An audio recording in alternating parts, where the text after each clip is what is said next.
Corsi, the son of Honor Code, who earned over $2 million in just 11 starts, is here and ready to do business.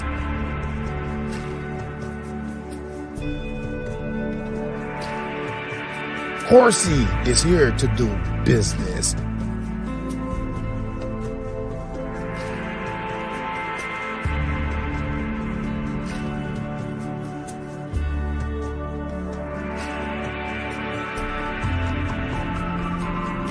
Corsi is here to do business.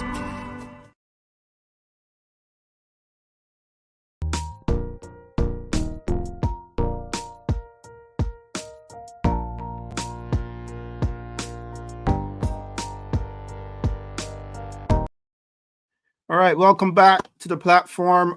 We have another interesting guest on the platform tonight. He's no stranger here. He's been here before.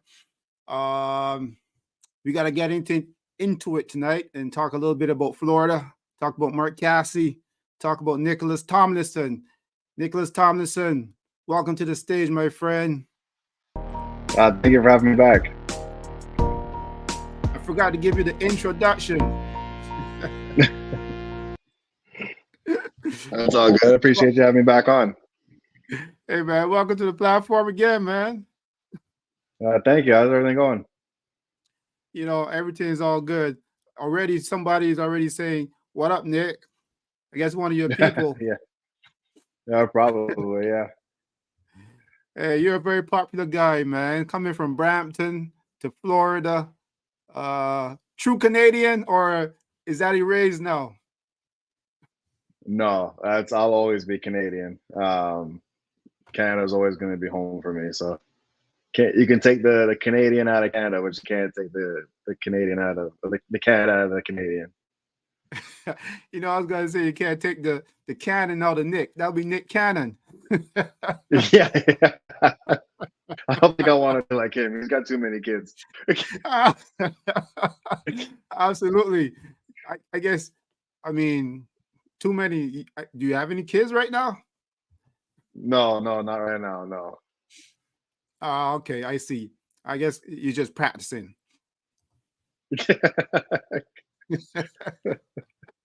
Plead the fifth. Hey, look, man. You know, it's all good, man. Welcome to the platform again, man. It's really nice to have you on. Really good to see you back again. It's good to have repeaters. You know what I'm saying? It's really, really good. Yeah, no, for sure. Like I said, I greatly appreciate having me back on.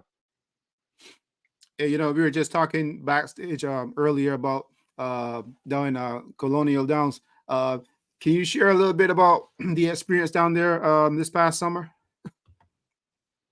You know, it's funny, when I had told some people that we were going, they were like, "Oh, it's in the middle of nowhere. You're not gonna like it, and this and that, and the third and the fourth." And I was like, "Oh boy." And sure enough, when we got there, it's in the middle of nowhere. Like, there's not really a whole lot that's around. But you know, first couple of weeks went by in the meet, and I met a really good group of friends. Some people, a couple of people I knew from before, and some new people, and we hung out. We had a great time. The horses absolutely loved it there. We took horses out of Gulfstream or Palm Meadows, and within 2 weeks of being there, they put on weight. They were really happy. Like, it was a really good atmosphere for them. So. And the results showed. You know, we ended up being third in the standings. We had the lead for a little bit, but Mike Trombetta, he's got a big string over at Fairhill, and you know, he surpassed us. But I mean, honestly, we couldn't have asked for a better meet. Oh wow! You said this is your first time going on there? Yeah, it's actually my first time traveling for work outside of Florida, but in about 5 years. And it was a great experience. Now, what's the difference with? I mean, besides the middle of nowhere, what's the difference with down there in West Virginia compared to Florida, from your experience?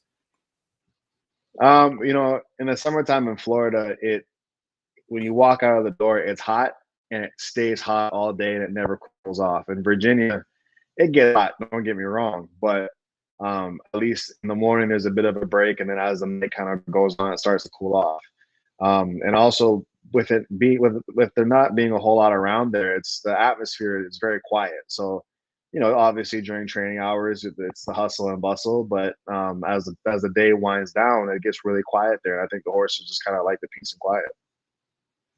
I guess it's kind of like when I was down in Fort Erie, it was people who were saying how the horses enjoys the tranquility down in Fort Erie compared to Woodbine a little bit. Woodbine's a little bit busier, so I guess for you that may be a little bit similar.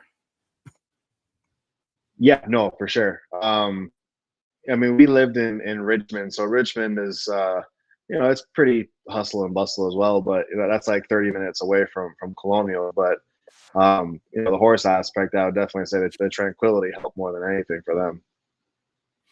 Oh, wow, man. Um, down there, I mean, I passed through close to Virginia and Pennsylvania last year a couple of times, and I mean, like you said, it's like a lot of times when I'm driving through it's just like trees, just all surrounded by trees and stuff like that. And I felt like if I'm in, like you said, nowhere. Uh, did you have that same feeling as well? It's actually funny. So one day, I hadn't finished my coffee yet, and I was driving into work, and I just wasn't paying attention, and I went past the exit. And when I went past the exit, I mean, it was pitch black out. My car is pretty tinted. So it was just dark. Like you couldn't see anything. And the next exit was like 6 miles away. So I had to, drive all the way down, get off, come back on. I mean, I was like, man, I'm really out in the sticks here. But once you kind of got used to the place, it was all right. I guess you kind of get West Virginia eyes after a few weeks or so. You get adjusted to the darkness and to the trees and the country life. I'll tell you one thing for sure is that while I was driving through down there, the mountains and the hills, I was starting to enjoy it a little bit, but I'm not too sure if I would want to stay there for much longer than the short period of time. But it was all good. Yeah. No, I agree with you. It was good. It's good for a good time. I don't know about a long time, but definitely a good time. And we were talking about the purses and how high the purses are down in Colonial Downs. Is that the main attraction? Um, it's certainly one of the main attractions. They probably have the best turf course in, I'd probably say, America almost. I think it's pretty hard to compete with their turf course there. It can get beat up, and it's still a great turf course to race over. They do a really good job, and their dirt course, for the most part, I would say more in the beginning of the meet was really good. Towards the end, it started to get a little bit dry, but we had a lot of rain in the beginning of the meet. But on both surfaces, the track guy that was there, he did a really good job with it. So, but definitely purses are a big thing, especially in the summertime. We're fortunate enough to have higher caliber horses, and down at Gulfstream they run for about 47, 50,000. When you take them up to Virginia, those purses go 60, 70, 80,000, sometimes even 90. So it's definitely worth your while if you can go up there and win a few of those races. Now you were saying about managing, the business, because Mark can't be everywhere, and you need top guys like yourself to help manage this operation. How stressful could it get sometimes for you? Oh, it's yeah. I'd say I'd say I'm stressed out about every day. Um, the one thing that's great about working for Mark is like he gives you a really good foundation. Like, I mean, the goal for me is to eventually go on my own. And, working for him, I've built up a really good foundation to see what things cost, what it takes to run an operation. I see a lot of the money that's going out. I don't see what's coming in, but you really get an idea of what things are going to cost to be able to run a successful operation. And I mean, it gets stressful. You have to try and keep your employees happy without blowing the bankroll, and it's a hard balancing act, I would say. So you just gotta, once you kind of get in the rhythm of things, it's a little bit easier to manage. But you have to see a really big picture. And it took me a long time to kind of to see that. This is some of the juicy stuff that I like to hear, because one thing I did pick up on was you saying employees, and a lot of times I hear the word go around. It's just help from horse people, within the business. How important is it for you guys to refer to your grooms and your hot walkers and the people who work for you as employees versus just help? Well, I started off as a hot walker and worked my way up. And I've been where those people are, in the trenches every single day. And I mean, they're really what make the operation run. So I can't say that, they work for me. It's we all work together. We're a team. I definitely cannot do my job without them. So I try to treat them all as equals. This just because I'm the assistant doesn't mean that they're not as important as I am. So, I try and just keep a very team oriented atmosphere. And right now I'm very fortunate. I've got a pretty good crew, and hopefully have a couple more people to come in, hopefully, and hopefully they're just as good. That's one thing I can say about you guys, man, because it seems like the guys who stick around Mark Casse, they stay for a very long time. Can you tell me a little bit about that essence that keeps you guys together? I think first and foremost it's the horses. We're very fortunate to have a really pretty decent crop of horses every single year. I think it's a lot. The biggest thing is job security. You're not worrying about, well, we're about to lose 15 horses and I'm going to be out of a job. There's always horses to come in. And Mark's a pretty good guy to work for. He can't be everywhere all at once, but he gives you a lot of free reign. And I think that's definitely a perk as well. Like, he's not there hounding you every single day. You're able to make mistakes. And one thing I will say, like, you could have the worst news in the world for him, and he just says okay. And he's very professional about it, which definitely helps. Well, one thing I would have to say right now on ears is thank you for putting me on to Mark Casse. He was a great interview. He was a great guest. He wasn't stuck up or anything. For a guy who manages so much, he was pretty cool. Actually, we had a great conversation, and I definitely see why you guys would want to work for him and stick around for quite a while.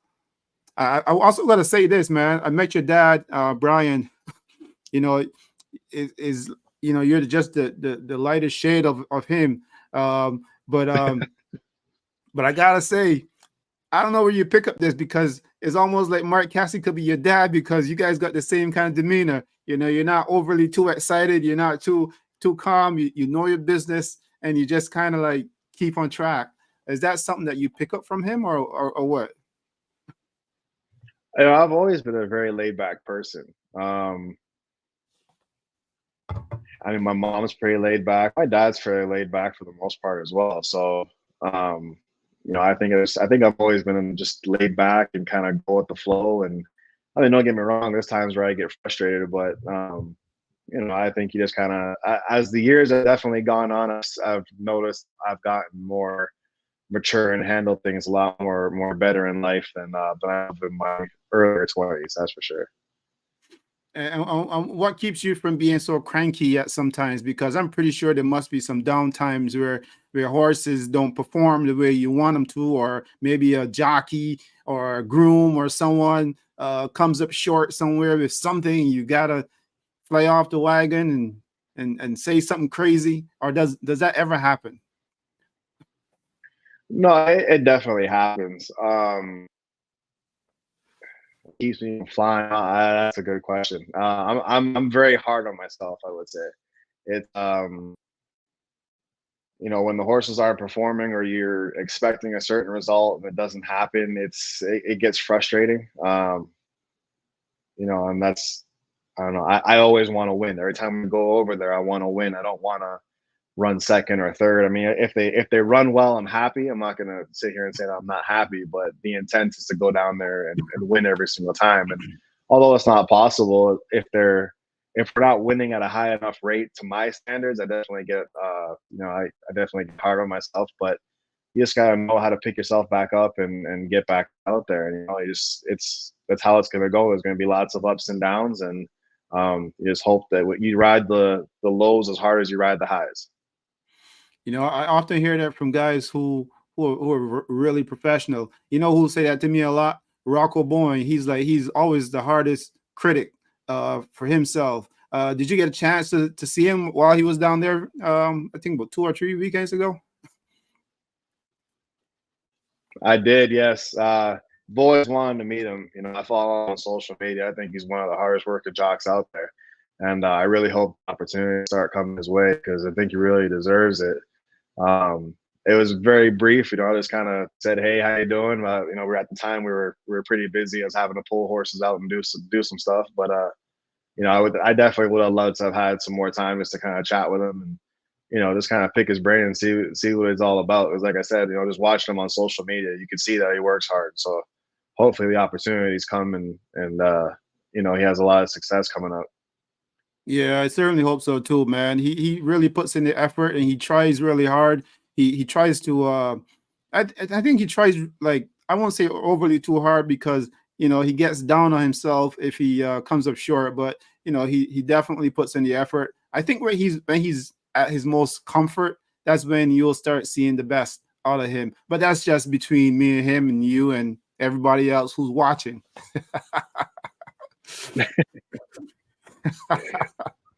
No, for sure, for sure. As long as you keep putting in the work, I mean, it all comes around full circle. So, you know, all the best to him, and I really hope that the success starts coming his way. He definitely deserves it.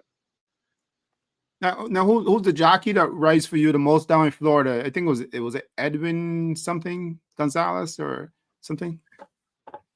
Uh, you know, it's kind of owner based. um, you know, there's certain owners that don't want Edwin to ride, and you know, so right now, Mark's theory is if you give them the best, then they can't exactly. The owners can't come back and say, "Oh, well, you know, that jock kind of gave me a bad ride because well, we got them the best, or we got them who they wanted to." So, you know, I mean, obviously, you try and for the Irads, the Jose's, the Tylers, but you know, they have as much business as the next person. So sometimes, you know, you got to go to the smaller guys and help them out a little bit too. But you know, I mean, personally, I love Edwin. He definitely has a couple of things to work on riding wise, but I would say, you know, Edwin could probably ride with some of the best of them if he can improve in those certain spots. So, but you know, he's a great guy to ride rides for us and tries hard, and you know, just very very grateful to have him on the team. Now, I want to ask you about that because for your operation, is it like that? Like you just work horses in the morning and then you might get the afternoon call, or is it strictly owners and relationships with the jockeys or trainers or whoever? I mean, like for instance, let me put it this way: if I'm an owner, I got like maybe 6, 7 horses. Do I have time to look for jockeys, or do I just trust Nicholas's advice? Um, Owners don't really. They what they'll do is they'll tell you like who they like, you know, who they want to see on their horses. Um, and you can advise them and say, hey, you know, I really think this person would suit this horse because every jockey is different. You know, a horse may run better for IRAD in the way that he rides as opposed to somebody like Louis Sayers or John Velasquez, you know? So you just kind of have to know the jocks and what their strengths and what their weaknesses are. I mean, you can try and guide the owner in the right direction, but at the end of the day, they pay the bills, you know? So it's their horse. If they want a certain person on their horse, then you try and get them that person. And if you can't, try and get them the second best person. No, I mean that's fair. But I wanted to ask from your opinion, really, does it significantly matters with the jockey and the horse in terms of who fits the horse best? That's a really good question. I think it definitely has a part to play in it. Um, you know, I see Irad ride some horses that and he makes moves on horses that any other jockey could make a move on, and that horse wouldn't finish up as well as Irad can get them to finish. That to me, like I personally think Irad's the best in definitely in North America. Um, and that's not taken away from everybody else. That's just my personal opinion. But I definitely think certain riders suit certain horses. Certain horses that are high strung may want somebody that's got really good hands. Like Julian Leparoux would be um, a good example. Julian's more of a finesse rider. He's not really a strength rider, but Julian's got fantastic hands, and he can get one to relate, just get one to rate, just like Patrick would. Yes. He can turn a horse on and off like you wouldn't believe. So I definitely think it has a part to play in it. I think if you have the best horse and the best day, you're probably gonna win as long as you have the right trip. So sometimes it takes a good jockey just to work out a trip. Now, you mentioned Arad Ortiz, and I've been watching a bunch of races over the summer, going into the fall, and now winter starts. I mean, he's had some really good wins, and but also he's also come up with a lot of inquiries, a lot of controversial decisions. Is that what makes him good? Because the chances that perhaps he's taken, is that what happens? It's quite possible, but I mean, I don't know. I watched him ride a horse at Aqueduct, and he made a move. I don't know, it must have been like 6 wide around the turn, and like you just don't see that happening that often. I mean, sometimes if you're on 5/8 of a mile, you're caught out wide in the 10 hole. Yeah, I mean, you're stuck out there. You don't really have another option. But I mean, he could have saved the ground if he wanted to, and it opted to go out wide, and the horse still finished strong for him. Like you don't see those kinds of happen every single day. I mean, maybe he was on the best horse. I didn't really read into it too much, but I just remember I was at the trainers lounge in Gulfstream, and I was like, only IRAD can make a move like that. I feel like the horses make a move like that and they just flatten out. But I mean, yeah, people are gonna obviously he's had some controversy surrounding him, but at the end of the day, it's you either love him or you hate him. Look at Paco, Paco's the same way. Paco, we had a horse one time. We were in a race at Gulfstream, and I don't remember who was on the horse, but the jock was about to go up on the inside of Paco, and he was like, oh, I'm not gonna do that. He took back and then went around, and the horse ran third. Horse ran really well, and he came back and he was like, Nick, I'm sorry, but I wasn't going on the inside of Paco. And I said, honestly, I'm not that mad about it. Like I totally get it, but it's one of those things. Either you like him or you don't. Either you ride him or you do. So, this is how you got to get to the wire first, right? Well, I'm starting to learn a lot more about some of the jockeys and horse racing, for example, because those jockeys who make those kind of moves, but within legal terms, they're pretty smart. That's pretty good writing. One of the jockeys I was talking to, she was telling me how one of the jockeys at Woodbine came up beside her and he just kind of played a little role with her and kind of tested her. It was strictly legal, and she was pretty impressed, even though it's prevented her from winning the race. But Right. that's For pretty cool. sure. And that's what you guys want to see, right? You guys want to do any. I talked when I spoke with Patrick Husband some time ago. He said the bottom line is getting to the finishing line first, and that's all that matters. Yeah. That's all you guys want to see. That's all you guys want from them. Yeah. I mean, we also want to see the horse. I tell anybody, I'll take a horse that tries hard over a horse that will run one good race in every 10 starts. Is when they try hard, you got something you can work with. When they just kind of go out there and there's a lot more to them that they just don't show. I mean, that's what gets frustrating about the game sometimes. It's what you have. You get them to the wire first, but they're not interested in doing it, or they're going through a bit of a patch where they're just kind of dull and just kind of like I'm not really feeling it. But they're not machines; they're animals. It's up to us to get into their minds. When I spoke to the big boss man himself, he said, you guys are in the business of making these horses into having great careers. Is that the same page that you guys are on? I would say it's probably different for Mark and I, just because, Mark is looking at a bigger picture than I'm looking at. I'm looking at it kind of race by race at the moment, just because I've only got these horses for a short amount of time. And obviously, we want to be as successful as we can. And then when they move to, Kentucky or New York or whatever for the summer, obviously you want them to do well. But while they're with you, you also want to have some success. So, Mark definitely has to look at it from a bigger picture and a bigger standpoint because he's got to look at the whole year. I may only have to look at it for 3 months. So I think the higher caliber of horse, the bigger the picture has to be.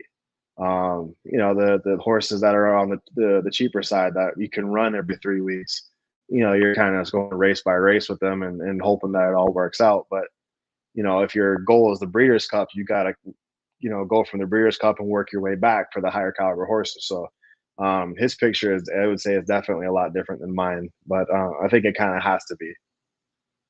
And does that play a role with your role as one of the assistants in making sure that your horses are winning and your statistics are going in order? Does that play a big factor for you guys as well? It plays a big factor for myself. I would say I can't. I'm sure. I mean, we're full of assistants that are very competitive, so I'm sure we're all on the same level. But for me, I'm a very competitive person. Like I said before, I always want to win. I never want to lose. If we can send a horse down the Gulfstream and I can sit there and say, I did everything in my power to ensure that this horse is going down to the races with the best shot possible, then I'm happy with whatever outcome there is. But it's when you say, I could have had one more work, or I could have done this differently, or I could have done that differently. You start critiquing yourself that you get a little bit hard on yourself. But look, right now it's the toughest part of the winter. All the big dogs are down here. It's not easy competition, so you also have to keep that in mind as well. But you want to be able to beat those guys. So I would say, yeah, we're all definitely pretty hard on ourselves and want the best for the operation and best for the horses. And will you be having a horse in the Pegasus? No? Yes? It's still a little bit early to tell. We'll see. If I could think of one, maybe Web Slinger, maybe, but he's had a pretty hard campaign. We'll just have to see how he just ran over in Delmar, I think, a week or two ago. So maybe he's going to get a vacation now, or maybe we'll prep him for that. But I really can't think of a horse that we'll have in the Pegasus this year. But that could change. It changes all the time. No, I'm pretty sure. But I mean, because you guys got so many horses that I'm pretty sure you can just you could play any mini mighty mo and catch a horse by its toe, and there you go. Is that how it works? Pretty much. Is that how it works for Mark Casse?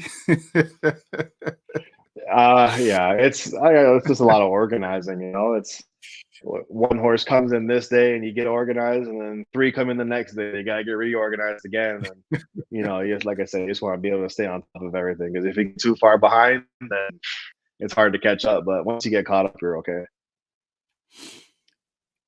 Do you ever talk with Gary Barber? And what's he like? I've seen him at Woodbine. It seems like he's always on the go. Yeah, no, I've only ever talked to Gary in person. I've never talked to him over the phone. Like, Gary might be a little too much racehorse for me, but there's I've talked to Mrs. Weber. She's a phenomenal woman. I really love her. And I get to talk to like a lot of the smaller owners. Well, smaller owners. When I say smaller owners, like owners that don't have very many horses with us. But and then that's fun to kind of get some experience for myself and kind of just build a relationship with them. Now, do you guys? Because we talked last time we spoke.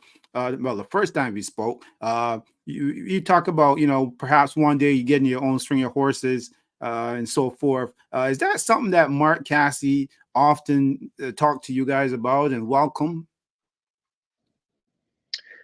He's always said that he's never gonna stop us from doing what we want and what we want to do in our lives.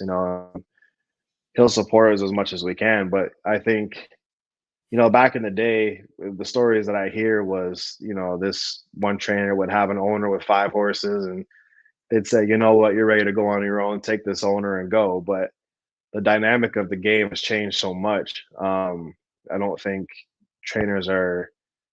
Maybe that's not the trainers. Maybe it's the owners too. They're just not willing to kind of be like, "Oh yeah, I'm going to give this guy 5 horses." I think you really have to work for it. Someone told me they're like, "Oh, all you have to do is win like 25%," and I was like, "Well, yeah, you got to get the horses to do that first." So um, it's definitely difficult, but Mark's son, Norman, he's been doing this for 5 years now. I think he's probably had the best year of his career. I could be wrong, but I'm pretty sure he has. And it takes a little while to get going, but once you get going, and if you can keep going in the right direction, it's definitely worth it.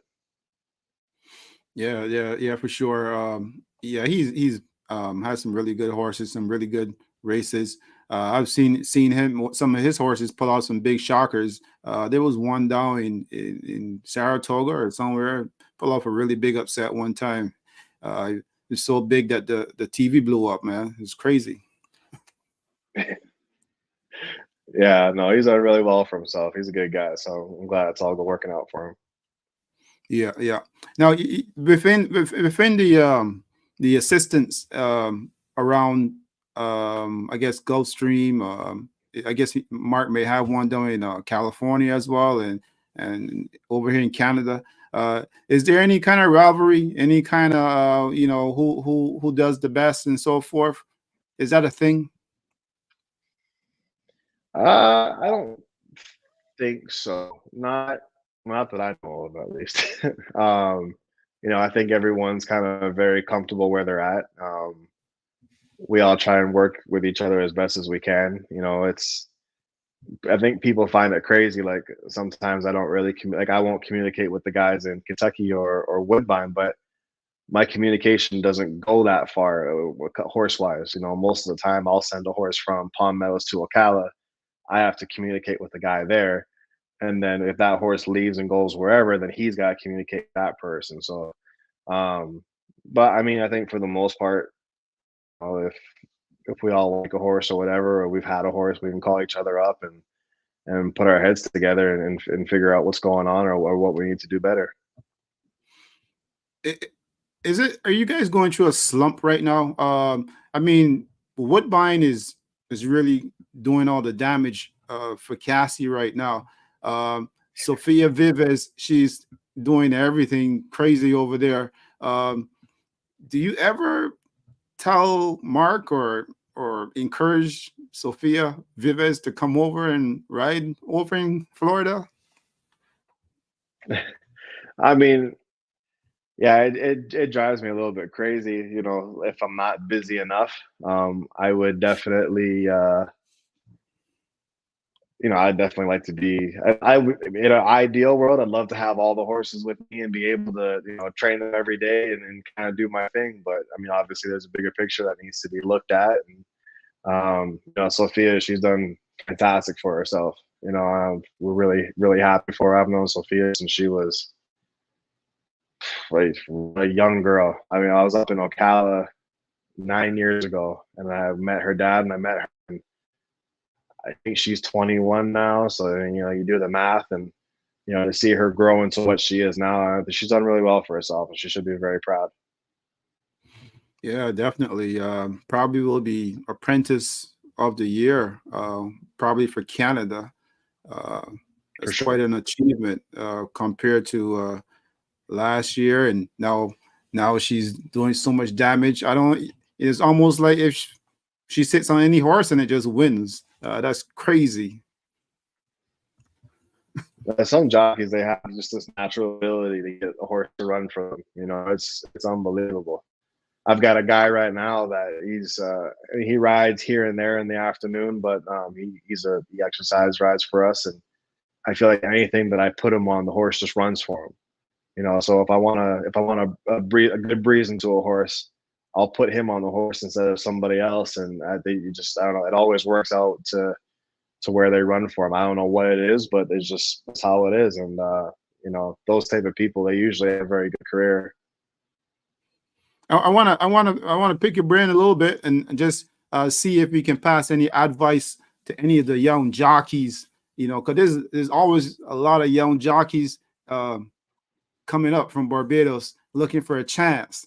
And what's some of the advice you would give to those jockeys if they want to sniff a little bit of Mark Cassie's barn? And I'm not saying that people are going to be calling for them, but if they want to just have a sniff and see what happens, what's some of the things they should be doing?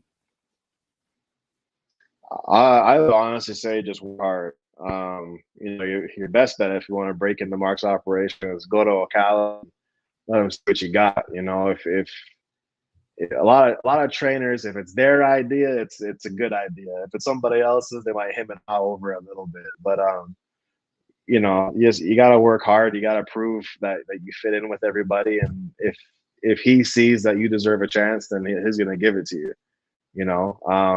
We can, as assistants, I've pushed certain jocks onto him, and he's listening. But at the end of the day, like I said, the owners are the ones that make the decisions. So, yeah, you gotta work hard. Don't be afraid to take a step back. Don't be prideful, I would say.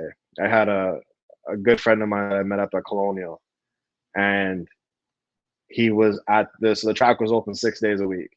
He was there Monday through Saturday, every single day, doing whatever people needed. If people needed a horse to jog, he would jog. If he needed them to shed roll, he would shed roll them. He wasn't afraid to take a step back to get to where he needed to be. And I think he ended up finishing fifth in the standing up there. And now he's in Kentucky. It's gotten a bit tough, but people really like him. They really like his attitude, and they're starting to give him opportunities. So, sometimes you just got to put your head down. It's going to get tough. Just keep grinding, keep your head up, and try and do the best that you can. Yeah, most definitely, most definitely. Now, for this meet now, do you have any horses that you are potentially looking to have enter into the Kentucky Derby? Do you have any hopefuls? So we have a horse running on the grass named Can Group. He worked pretty impressively here the other day. I was very happy with the way that he worked. If he continues on this path, we're gonna try him in the. Well, I think we're looking at Oakland right now, but not 100% sure. We'll see. But he could be one. He's a closer, so he doesn't really fit Gulfstream that well. Gulfstream's a very speed biased track, but he could definitely be one. I mean, I'm sure we'll throw a couple into the mix, but they definitely have to prove themselves first. We're not gonna try and go into the Derby with, of course, it's gonna be 50-1. You want to definitely have a decent shot to try and win it. Yeah, yeah, most definitely. And I think Oakland is a good place to send them. My guy Rocco Bowen is over there, so I definitely. I think it's a great place to be. What do you think? Yeah, no, for sure. Are you sure you're not his agent? Hey, look, man, this life is so short. You never know where you're gonna go, right? You could be anything at any time, man. You never know. Life takes you places you don't even think you would be, so you never know. Yeah, no, for sure, for sure. Hey, look, I wanted to ask you about it was I had it lingering. Oh yeah. So I mean, Mark Casse Barnes doing really good at Woodbine. If one day, for instance, you guys wake up and you see Mark Cassie's not leading at Woodbine, what do you think would happen? You think that Mark Casse would say, "Look, it's an emergency. We gotta we gotta do something here. Something's going on." I think as long as Mark has the numbers, I think he even said in his interview, it's a numbers game. As long as he has the numbers, he's going to be successful up there. Kevin Attard, he's gotten really big in numbers as well. So he's definitely going to give Mark a run for his money always. And if anybody can go up there and produce the same numbers as Mark is, I mean, they're definitely going to be in the running. But look, when you have good caliber of horses and the numbers to be able to back it up. It's kind of hard to beat the guy. You know, it's he's got a lot of ammunition up there. So, um, would we panic? Maybe, maybe a little bit, yeah. But I honestly, I don't know if I see it happening unless he downsizes to a 25 horse stable, which I don't even see that happening either. So I think he'll be just fine.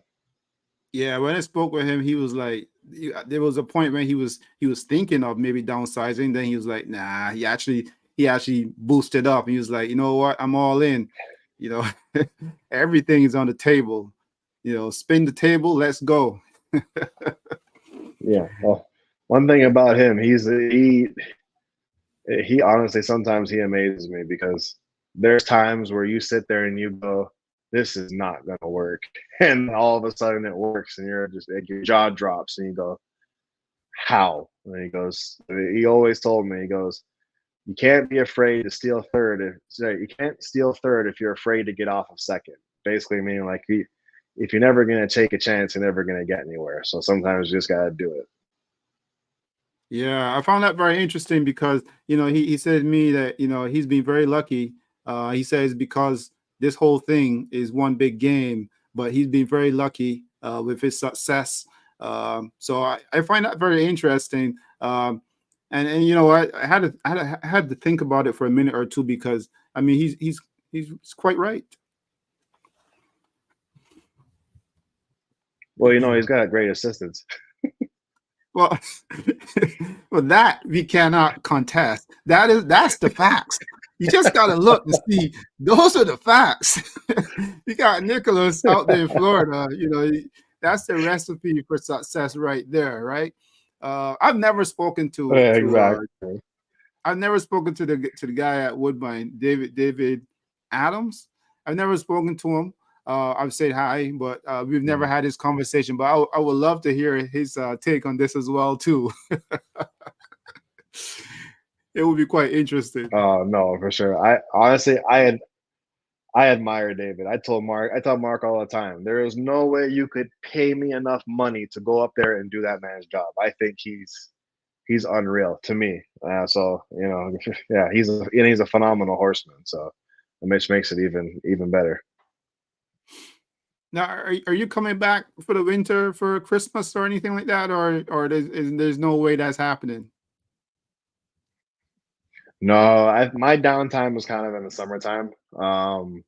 After the championship meet ends here, then there's a bit of a lull, and I'm assuming we're going back to Colonial this year, so that'll happen in late June. So from about April to June, it'll be a little bit quiet. Then Colonial will ramp up, and then it'll get quiet again, and then it ramps up again.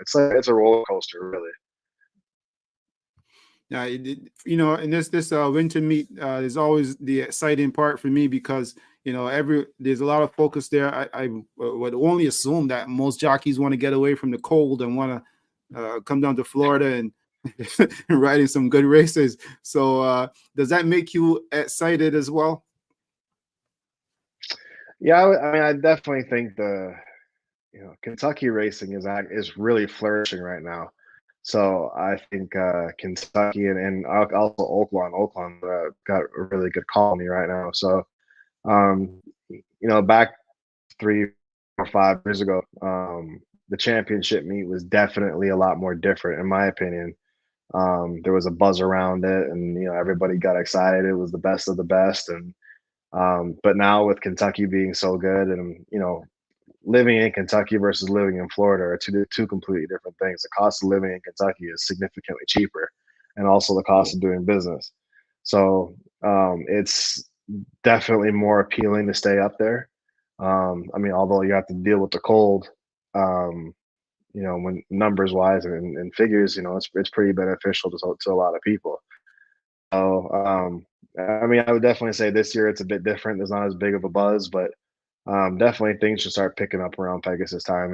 Horses have had a long year, so the horses that you probably see now are horses that are horses that haven't made too many starts, or ones that are just kind of trying to keep going until something else comes along. So But I think definitely towards the Pegasus and after that, when people start ramping up for the spring, you'll start seeing some better quality. That's pretty cool. Now, will you ever be coming back to maybe for the King's Plate or anything like that, making guest appearances or anything like that? You definitely have to have a coffee at some point, man.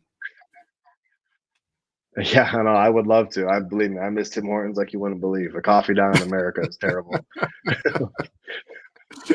But no, I mean, I always try and go home. My grandparents are getting older, so as much time as I can spend with them would be great. But it's hard when you're on the racetrack. There's a lot of sacrifice that you have to make, and I try and get out there as often as I can, but it's not as often as I would like. That's for sure.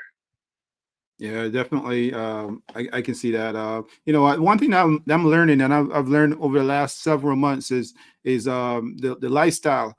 For a guy like yourself, you're in a pretty big barn, and you got some really successful horses around you. So you guys do fairly well. But there's other people who not necessarily is the same for them. So I can quite understand how stressful that is to even start a family. So I mean, in your case, I wouldn't even get carried away and try shooting off a few little ones, and that could get very stressful immediately. Don't try it, Nick. Yeah. Yeah, a guy that works for me, I've that works for me, works for us. I mean, I've worked with him for a long time now, almost 10 years, ever since I got out of high school. I was up in Canada as a groom, and he was galloping for Malcolm, and now we're down here working together. And he's got two kids, and the one that he's adopted, so three. And he always tells me all the time, he says, "Like kids, don't have them." Oh man, kids are beautiful, man. But in your line of work, it gets pretty tough with a family and so forth. I seen the people who how stressed it could get. So uh, it's one of those things. Don't be scared. If you're gonna do it, just do it. Uh, Yeah, it's part of the game. It's just what it is, right? no, for sure, for sure. Um, what else can we talk about? Let's talk about our last year. You said you liked my cap and you wanted one of these hats really bad, but you know how to get them. Go to dmanfortruth.com and take one, Nick. Buy one for one of your I was your workers. It was funny because I didn't realize that you had the apparel. So when I went on your website, I was like, "Oh man, he's got apparel here." So I'm definitely gonna have to snag up a couple of things and wear them around the backside of him and promote you.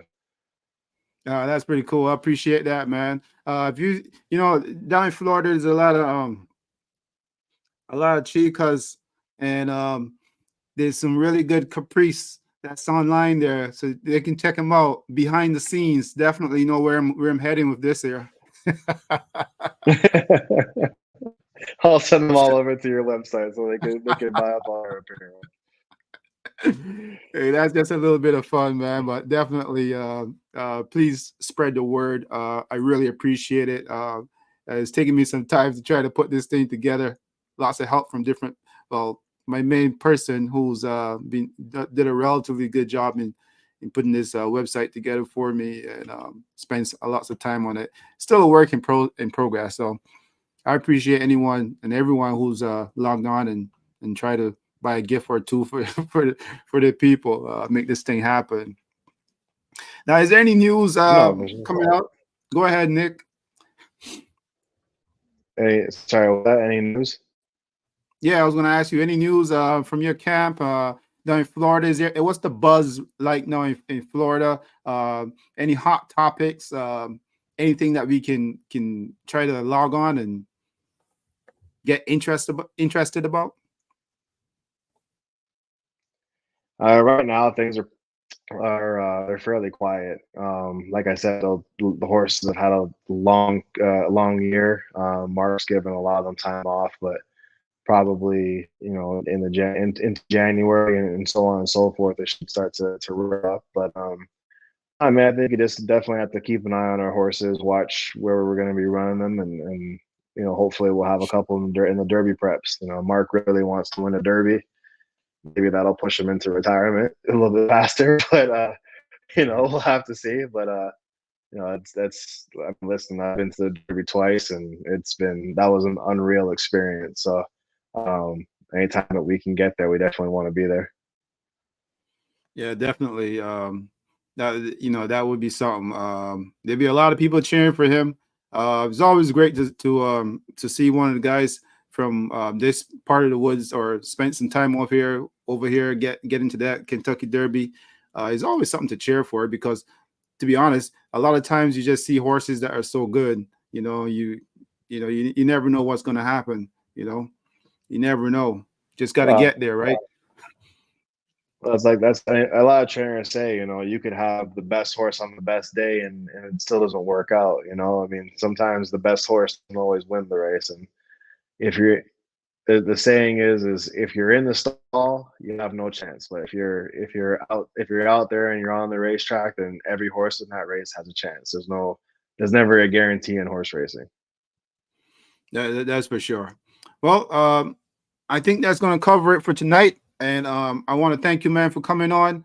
It's been a pleasure talking to you, man. You've been awesome. We got to do this again, part 3.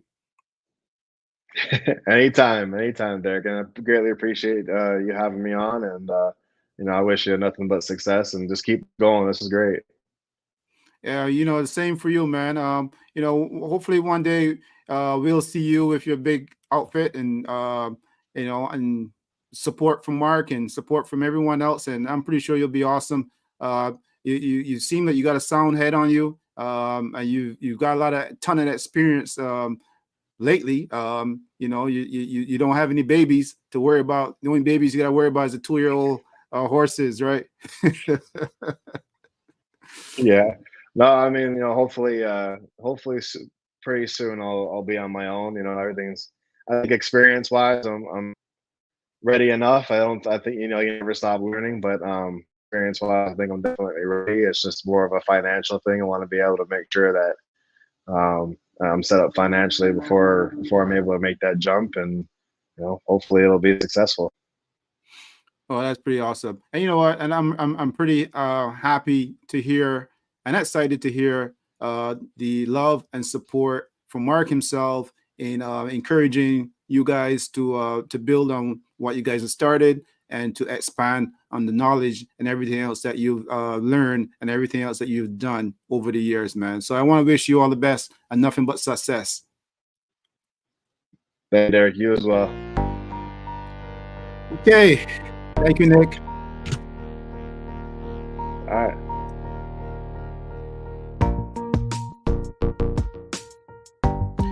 That was Nick Tomlinson. Great guy, man. Honestly, great conversation. Definitely gotta do it again. Do part 3, and we'll chop it up just like that. Until next time, you know how it goes. Peace.